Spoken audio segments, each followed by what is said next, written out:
မင်္ဂလာပါခင်ဗျာဒီနေ့အတွက်နောက်ဆုံးရတဲ့သတင်းတွေကို TM Media အဖွဲ့သားတွေကနေပြီးတော့စုပေါင်းပြီးတော့တင်ပြပေးပါတော့မယ်ခင်ဗျာရန်ကုန်တိုင်းတန်လျင်မြို့နယ်ကဗလီတစ်ခုကိုရန်ကုန်အခြေစိုက်မဘတာဘုန်းကြီးတွေကဩဂုတ်လ15ရက်နေ့မှာအင်အားအလုံးရင်းနဲ့ဝင်ရောက်စစ်ဆေးခဲ့ကြပါတယ်မြို့ချစ်မြန်မာရဟန်းတော်များတမကရန်ကုန်ကဥပညာဝန်သားဥဆောင်တဲ့မဘတာဘုန်းကြီးတွေကဗလီပြုပြင်ဆောက်လုပ်တာနဲ့ပတ်သက်ပြီးခွင့်ပြုမိတ်ရှိမရှိအပါအဝင်စာရွက်စာတမ်းတွေကိုဝင်ရောက်စစ်ဆေးခဲ့ကြတာဖြစ်ပါတယ်။အဲ့ဒါလိုဝင်ရောက်စစ်ဆေးစဉ်မှာမဘတာဘုန်းကြီးဦးသူစိတ်တာကမှတ်တမ်းရုပ်သံရိုက်ကူးထားပြီးတော့သူ့ရဲ့ TikTok လူမှုကွန်ရက်စာမျက်နှာမှာတင်ထားတာဖြစ်ပါတယ်။ဒါဗလီဝင်းကြီးထဲမှာလေခင်ဗျာလမ်းဒီဗလီဝင်းထဲမှာဆောက်ဦးတည်းထပ်ဆောက်ခွင့်မရှိဘူးတော့ခင်ဗျားတို့လည်းကြည့်နေတာ။သူတို့ကခုမှရှောက်မယ်ဆိုတာဆောက်ဦးကပြီး။အဲ့ဒီညီတယ်ဆိုလဲဗလီဟုတ်တယ်မလား။ညီတယ်ဆိုလဲအရင်ရှိတဲ့ကိစ္စတွေဆောက်ဦးကပြီးတော့ဟဲ့တော့ခင်ဗျားတို့ကမွေးမကြောက်ကျင်းမကြောက်လုံးရှင်တဲ့ဘောနဲ့လုံးတယ်ဆိုတဲ့ဘောအဲ့လိုမဟုတ်ပါဘူး။ဟုတ်ရဲ့ခင်ဗျားပထမတော့ကလည်းဟိုမဲ့ဥပဒေမဲ့ဆောက်လို့ခင်ဗျားတို့တရားဝင်တရားဆွဲပြီးအဲ့ဒါကိုဒါကြီးဖြတ်လာလူနေလားမသိသေးဘူး။အခုနောက်ထပ်လည်းဟောမလျှောက်ရသေးဘူးစာရွက်ကရေးပြီးသားရေးအစာဦးကပြီးတော့ဥပဒေမှာတန်လင်းမြို့နယ်မြို့ဟောင်းအလဲရက်ကွက်ကစိန်ကုန်းစွန်နီဂျမ်မေဗလီကိုဝင်ရောက်စစ်ဆေးခဲ့ကြတာဖြစ်ပါတယ်။အဲ့ဒီဗလီဟာပြုပြင်ခွင့်နဲ့ပြန်လည်တိစောက်ခွင့်အတွက်ဌာနဆိုင်ရာကိုတင်ပြထားပေမဲ့ခွင့်ပြုမိတ်မကြသေးခင်တိစောက်လို့ဆိုပြီးမဘတာဘုန်းကြီးတွေကဝင်ရောက်ဆွတ်ဖက်တာတွေပြုလုပ်ခဲ့ကြတာပါအခုလိုဗလီပြုပြင်တိစောက်မှုအပေါ်စီပင်အရာရှိတူကဗလီအကျိုးတော်ဆောင်အဖွဲ့ဥက္ကဋ္ဌကိုတရားစွဲဆိုခဲ့ပြီးမြို့နယ်အဆင့်တရားရင်ဆိုင်ကဒဏ်ကြေးပေးဆောင်ပြီးတိစောက်ခဲ့တာလို့ဗလီအကျိုးတော်ဆောင်အဖွဲ့ကမဘတာဘုန်းကြီးတွေကိုပြန်ရှင်းပြနေတာတွေ့ရပါတယ်မဘတာဘုန်းကြီးတွေကတော့ဗလီအကျိုးတော်ဆောင်အဖွဲ့ဥက္ကဋ္ဌနဲ့အတွင်းမှုဖြစ်သူကိုချိတ်ချောက်တာဖိအားပေးတာတွေပြုလုပ်ခဲ့တယ်လို့ဗလီပြန်လဲဖြိုဖျက်ဖို့အတွက်ဌာနဆိုင်ရာကိုတင်ပြထားတယ်လို့လည်းဆိုပါတယ်။ခင်ဗျားတို့ဌာနဆိုင်ရာကိုတရားဝင်စာတင်တာ။ဌာနဆိုင်ရာတရားဝင်စာတင်ချဆောက်လုပ်ခွင့်ရလားကြားလားအဲ့စာရှိလားအဲ့လိုဆောက်လုပ်ခွင့်ခုမှပြင်မလို့ရှိကျွန်တော်တို့ drawing စာတင်လို့စီပင်တင်လာတယ်အမတော်ဆောက်လုပ်ခွင့်ကြလားလို့မကြဘဲနဲ့ဆောက်လို့ခင်ဗျားတို့အားကိုးနဲ့ဘယ်တက်တီးနဲ့ဆောင်ရတာဒကာကြီးတို့ဒီဗလီတွေမပြောနဲ့ဦးဇင်းတို့ဘုန်းကြီးကျောင်းတွေဓမ္မယုံတွေတော့ခွင့်ပြုချက်မရှိဘဲနဲ့စရင်ဘိုးတို့သားနဲ့လာထုတ်ပေါ်တယ်ဦးဇင်းတို့တော့တက်တီးမရှိဘူးကျွန်တော်တို့ဘူးအားကိုးနဲ့တက်တီးရှိတယ်အဲ့လိုလည်းမဟုတ်ပါဘူးဗျာဟုတ်ကူလို့အခုအဲ့ဒါမရဘဲနဲ့နောက်တစ်ခါတက်ဆောက်တာမှာပဲခွင့်ပြုချက်မရမလို့ရဘူးရက်ဆိုရက်တာတဲ့ဟာကြီးဒကာကြီးတို့ကအခုခွင့်ပြုချက်မရဘဲနဲ့ဆောက်ရဲတယ်ဆိုတော့ဒကာကြီးတို့ကဦးဇင်းတို့ကတက်တီးကိုကောင်းနေတယ်အဲ့ကြောင့်ဘူးအားကိုးရှိပါဘူးဟုတ်ပါဘူးခင်ဗျားတို့ကျော်လို့ခွာလို့ရတယ်ဆိုတဲ့ပုံစံမျိုးမဟုတ်ပါဘူးအဲ့လိုလည်းမဟုတ်ကျွန်တော်တို့ကအဲ့ဒါကြောင့်မို့ခင်ဗျာမတရားလေးနောက်တစ်ခုကဆောက်နောက်တစ်ခုကဆောက်ဟုတ်တယ်ကျွန်တော်တို့ကခင်ဗျားတို့ကတက်ပြီးမရှိဘူးလို့မပြောနဲ့ဘာဖြစ်လို့လဲရှေ့အဆောင်မှာပြည့်စုံလာတော့ပါတယ်နောက်တဲ့အဆောင်ကပြင်အောင်မတရားလေးထပ်ဆောက်လုံးပေါ်နေဟုတ်တယ်ခဏဆိုင်ရလူမထင်တာဟုတ်ပါဘူးဒီမှာနိုင်ငံရဲ့ဥပဒေကိုခင်ဗျားတို့ကျော်လို့ခွာလို့ရတယ်ဆိုပြီးဟုတ်လေဥပဒေကြောင်းအရာခင်ဗျားဆိုရင်အဲ့တော့ဒီတန်ရ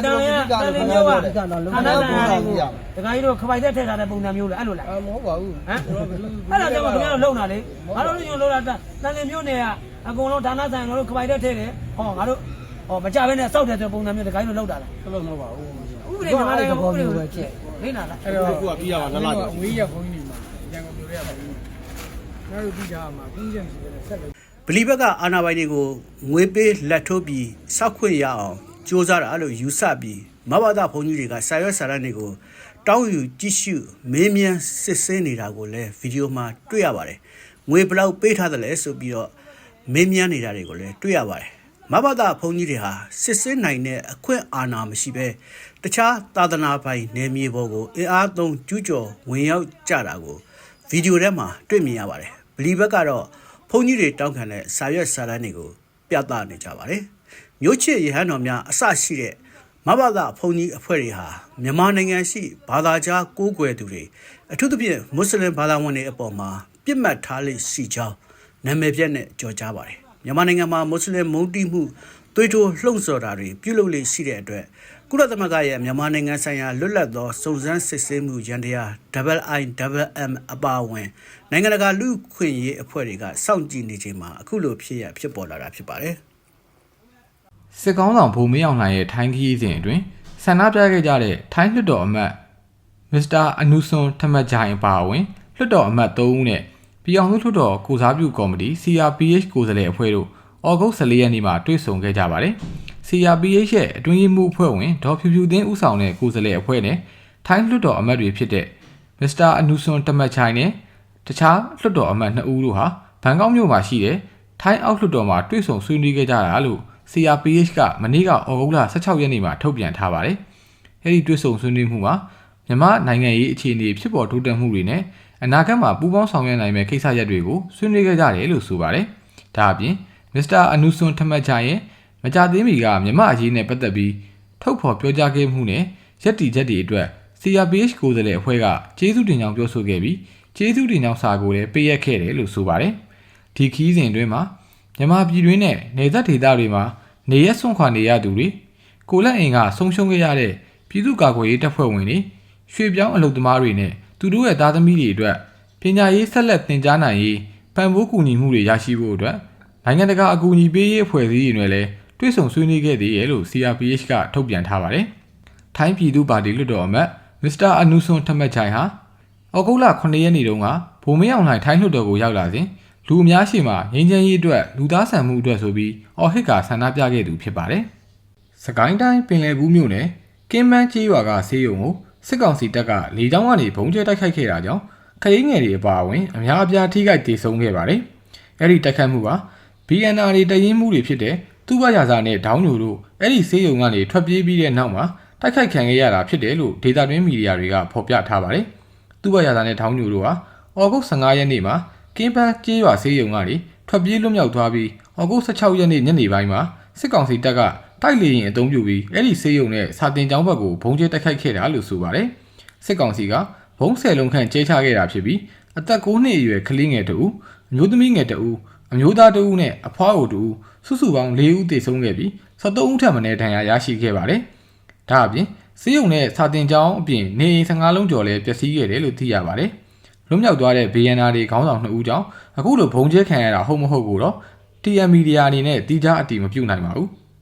ပဲခူးတိုင်းတောင်ငူကျင်းထောင်ကနေဖာယော်ရီကျင်းထောင်ကိုထောင်ပြောင်းလာတဲ့နိုင်ငံရေးကျင်းသား100ကျော်စီကနေထောင်အာဏာပိုင်တွေကအတင်းအဓမ္မဖိအားပေးငွေကြေးတောင်းခံတာတွေပြုလုပ်နေတယ်လို့မြန်မာနိုင်ငံလုံးဆိုင်ရာနိုင်ငံရေးကျင်းသားများကွန်ရက် PPNM ကမနေ့ကထုတ်ပြန်ထားပါတယ်။ဩဂုတ်လဒုတိယပတ်ကစပြီးထောင်ပြောင်းနဲ့ရောက်ရှိလာတဲ့နိုင်ငံရေးကျင်းသားတွေကိုထောင်အာဏာပိုင်တွေက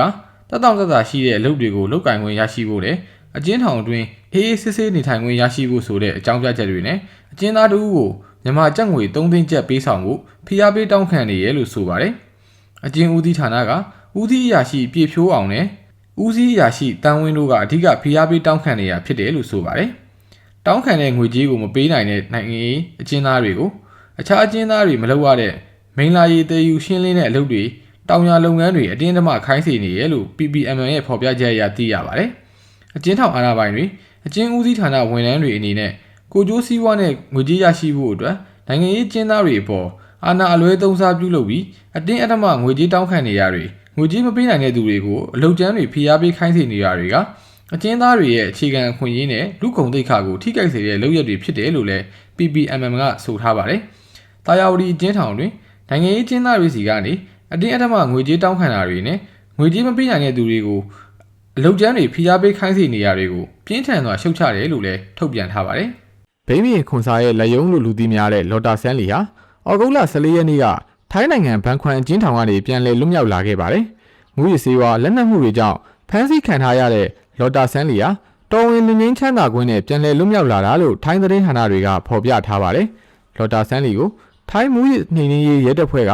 အကြီးစားစစ်စင်ရေးတစ်ခုအနေနဲ့2016ခုနှစ်အောက်တိုဘာ17ရက်နေ့မှာဖမ်းဆီးခဲ့တာပါ။အဲဒီနောက်မူရစေဝါရောင်းဝယ်ဖောက်ကားမှုလက်နက်မှုတွေနဲ့တရားစွဲဆိုပြီးထောင်ဒဏ်တစ်သက်ကျွန်းချမှတ်ခဲ့ပါတယ်။အဲဒီနောက်9နှစ်နဲ့10လကြာမှာတော့ပြန်လည်လွတ်မြောက်လာခဲ့တာဖြစ်ပါတယ်။လော်တာဆန်းလီကိုဖမ်းဆီးခဲ့စဉ်ကအိုက်မူရစေဝါ20ကီလိုဂရမ်ခန့်သိမ်းဆည်းရမိခဲ့တဲ့အပြင်အမှုနဲ့ဆက်ဆက်တဲ့ပိုင်ဆိုင်မှုတွေကလည်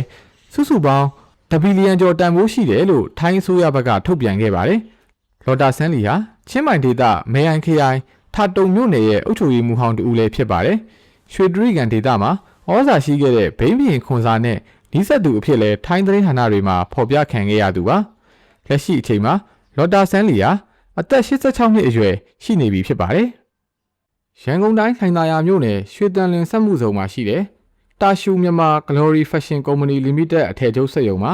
အလုပ်သမားတွေကိုဥပဒေထက်ကျော်လွန်ပြီးဒဏ်ကြေးငွေဖြတ်တောက်တာတွေခံစားခွင့်တွေမပေးတာနဲ့အချိန်ပိုအတင်းအကျပ်စီခိုင်းတာတွေရှိတယ်လို့မြန်မာနိုင်ငံကုန်ထုတ်နဲ့စက်မှုလက်မှုအလုပ်သမားအဖွဲ့ချုပ် IWFN ကထုတ်ပြန်ထားပါတယ်။စက်အိမ်ထဲမှာချီမွေးတွေတွေ့ရှိရင်ကျပ်1000ဖြတ်တောက်ပြီးအထည်ပယ်ကြတာတွေဖြစ်ရင်ကျပ်9000ပေးရကြောင်းအလုပ်သမားတွေကပြောတယ်လို့ဆိုပါတယ်။စက်ရုံကဒေးကြီးကျပ်12000နဲ့ရက်မှန်ကြီးကျပ်4000သတ်မှတ်ထားပေမဲ့ရက်ပြက်ရင်ရက်မှန်ကြီးကနေဖြတ်တောက်တာအပြင်ရှောင်းတခင်ခွင့်ဆေးခွင့်နဲ့ခွင့်ခံစားခွင့်တွေမပေးတာကြောင့်အလုပ်သမားတွေလစာဖြတ်တောက်ခံနေရတယ်လို့ဖော်ပြထားပါတယ်။အလုပ်သမားတွေရဲ့ပြောဆိုချက်အရ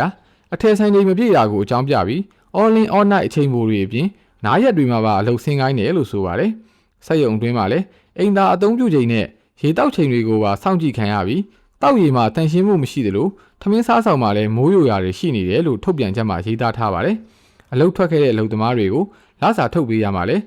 ကြာမြင့်စွာဆောင်ဆိုင်ရတာအလုပ်သမားအသစ်တွေကို၄ရက်ပြည့်အောင်အလုပ်ဆင်းပြီးမှငွေပေးတာဖုန်းနဲ့ပတ်စံအိတ်တွေအပြင်မှာထားခဲ့ရတာတွေလည်းရှိတယ်လို့ဆိုပါတယ်။တာရှူမြန်မာ Glory Fashion Company Limited ဟာအလုပ်သမား1500ကျော်လှုပ်လှုပ်ကိုင်နေတဲ့တရုတ်နိုင်ငံသားပိုင်အထည်ချုပ်စက်ရုံတစ်ခုဖြစ်ပြီးလက်ရှိမှာတော့စီဆယ်တစိ့အထည်တွေချုပ်လုပ်နေတဲ့စက်ရုံဖြစ်ပါတယ်။ AR တိုင်းငတိုင်းကျောင်းမြို့မှာငဝင်မြစ်ရေဆက်လက်မြင့်တက်လာတာကြောင့်မြေကမ်းဘေးရက်ကွက်တွေအပြင်ရေဘေးရှောင်ခိုးလုံနေတဲ့နေရာတွေမှာပါရေဝင်ရောက်လာပြီးပြည်သူရာနဲ့ချီဟာမြို့ပေါ်ကကုန်းမြင့်ပိုင်းနေရာတွေကိုပြောင်းရွှေ့နေရတယ်လို့ဒေသတွင်းမီဒီယာတွေကဖော်ပြထားပါတယ်။လက်ရှိငဝင်မြစ်ရေဟာငတိုင်းကျောင်းမြို့ရဲ့စိုးရိမ်ရေအမှတ်ထက်15စင်တီမီတာကျော်ရောက်ရှိနေပြီးနောက်တစ်ရက်အတွင်း5စင်တီမီတာခန့်ထပ်တက်လာနိုင်တယ်လို့မိုးလေဝသနဲ့ဇလဗေဒဦးစီးဌာနကထုတ်ပြန်ထားပါတယ်။ငတိုင်းကျောင်းမြို့ရွှေဘိုရက်ကွက်မှာရေဝင်ရောက်လာပြီးရေဆက်တက်နေတဲ့အတွက်တိုးချဲ့လမ်းတွေကလမ်းအချို့ရေနစ်မြုပ်နေပြီးသာသနာအလင်းရောင်ကျောင်းမှာခိုးလုံနေတဲ့ရေဘေးတင်ပြည်သူ300ခန့်ကို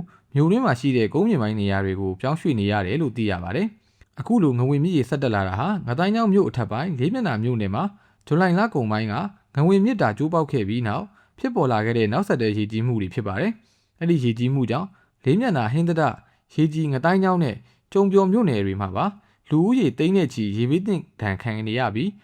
စပားစိုက်ပျိုးဧကအများအပြားလဲဆုံးရှုံးခဲ့ရပါတယ်။ဒါအပြင်မူမီမျိုးကတိုးမြစ်ရေဟာလည်းစိုးရိမ်ရေအမှတ်ထက်26စင်တီမီတာမြင့်တက်နေပြီးနောက်တစ်ရက်အတွင်းဒီရေမြင့်တက်လာချိန်မှာစိုးရိမ်ရေအမှတ်ထက်30စင်တီမီတာခန့်ထိရောက်ရှိနိုင်တယ်လို့သိရပါတယ်။ဟင်းသဒါနဲ့ဇလွန်မြို့တွေမှာလည်းအေယာဝတီမြစ်ရေစိုးရိမ်ရေအမှတ်ထက်ဆက်တက်နေနိုင်ပြီးဖအံနဲ့မထောင်းမြို့တွေမှာလည်းစိုးရိမ်ရေအမှတ်ထက်ဆက်လက်တည်ရှိနေနိုင်က